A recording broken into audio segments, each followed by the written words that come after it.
Hello everyone, welcome to Workstatus.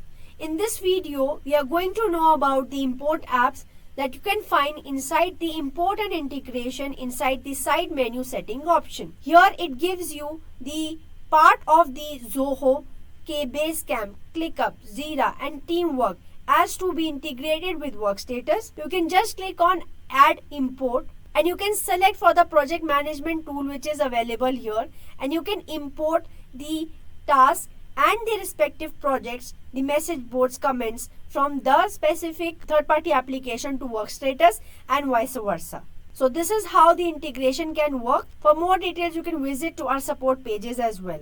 So this was all about the import apps. And then you can also click on these three dots to authenticate to do any of the editing and even remove from here. You can add them and you can have the integration done of the Workstatus with these specific third-party applications. So this was all about the import apps. Thank you.